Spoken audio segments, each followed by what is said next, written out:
is Jesse Voyage, and yours is Hello, Jesse. I'm James Smith. Mr. Smith. Nice to meet you today. How are you? I'm alright. A little bit nervous because this is my first time having an interview with a lawyer. Oh, it's your first time? That's exciting. Well, there's no need to be nervous. I know it may seem a little bit daunting meeting with a lawyer, but there's really no need to be nervous. Make yourself comfortable. We have water. You can have a cup of coffee if you like, and we're just going to have a nice chat today. Well, I've made myself a coffee already, so I think I'll just stick with that. I'm a little bit tired. Oh, you're tired? Why is that? Well, I woke up to catch the Lakers game last night. Oh, you're a sports fan too. I actually intended on waking up last night too, but I missed my alarm, slept right through it. Was it a good game? Did I miss anything good? Yeah, it was good. The Lakers won in the end. Oh, so you're a Lakers fan? I am, yeah. Who are your favorite sports teams?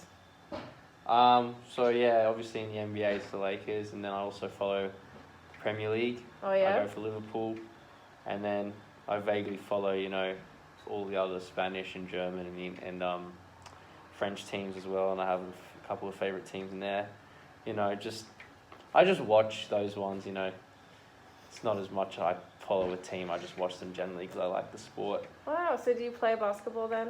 I do, yeah. Oh yeah? How are you finding that? Well, it's always good, always fun. Really? Yeah, with a team with friends and you just play and then hang out afterwards. It's good. I've actually been meaning to start a team of lawyers. I thought that could be fun, but I can't get any of my co-workers into it. They're all too set in their bookish ways. Well, what can you do? You might just have to join a random team. Yeah, that's right. Okay, well, now we're all settled in, and you've got your cup of coffee to wake you up a little bit. I know it's your first time meeting a lawyer. Do you have any questions or concerns maybe before we start today? No, I think I'm pretty okay. Okay, good. Well, if you have any questions at any point, please feel free to ask. I won't bite. It's really important that you feel like you understand everything that's going on. Sure. All right, before we start, I'll just let you know about confidentiality. Yes. Everything that we talk about here today is completely private between you and I. There are, of course, some exceptions to confidentiality that are discretionary for me to disclose if I feel necessary. So please don't feel shy or anything. Today I'm just trying to get to know you, understand your situation a bit, and the more open and honest we can be with each other, the more helpful I can be to you. Cool. What are those exceptions? They're just if you choose to waive confidentiality, if the confidentiality is ousted by statute, if it's in the public interest for me to disclose the information you tell me, or if it will prevent serious physical harm, if you plan on killing someone or something. But I'm sure we won't need to worry about any of that today, okay? Yep. All right, so why don't we just start, you tell me why you're here today. Well, I'm actually here on behalf of my mum. She's getting older and she's not as sharp as she used to be. I've been helping her out at home and living with her, and she's been so happy with me that she now wants to change her will to include me more heavily. So you've been helping your mum a lot at home then? Yeah, I've been helping her for the past 5 months-ish. She's been forgetting things and getting confused and suspicious of people. She forgets where she places things and then gets upset with the carers because she thinks that they've been stealing from her or messing with her stuff or cheating her or things like that.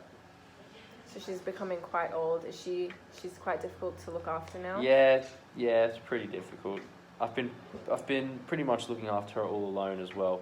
My siblings don't help me at all, really, so it's been pretty tough.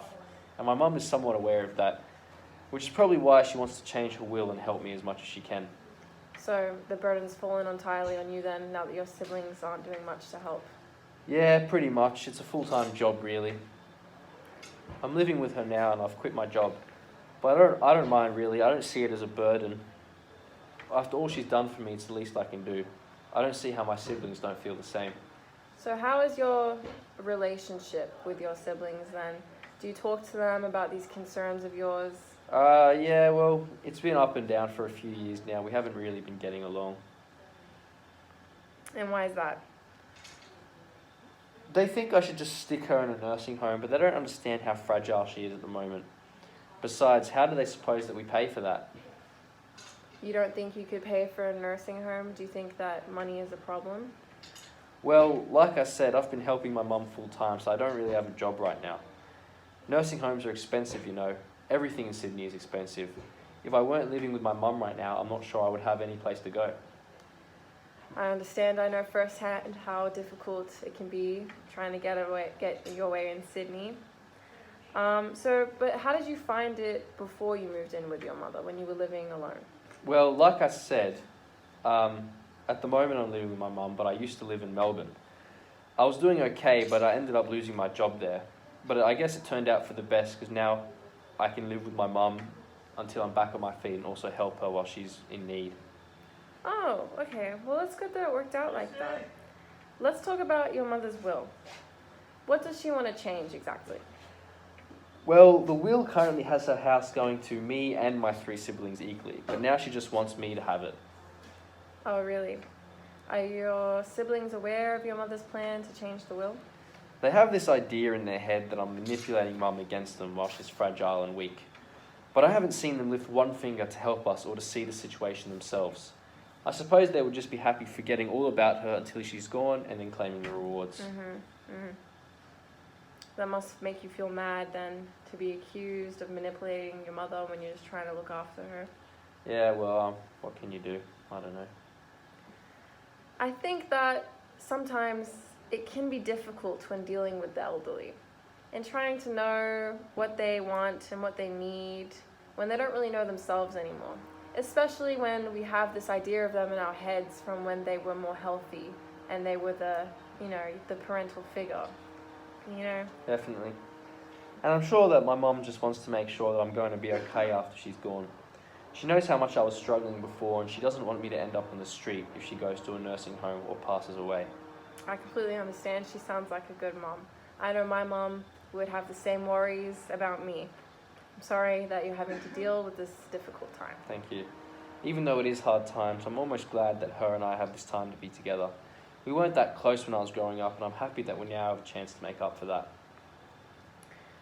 So, as part of the process of changing the will, if you do choose to pursue these changes, I will have to meet with your mother at some point. Do you think that could be possible? I'm not really sure why that would be necessary. She's not really of the mental capacity to be speaking with a lawyer. Of course, I completely understand. But it is just a precaution that we need to take when dealing with the elderly. We need to decide ourselves whether she is or isn't competent to be making these decisions herself. As the will is hers to change, we cannot be taking all the instructions from you on her behalf without meeting with her directly.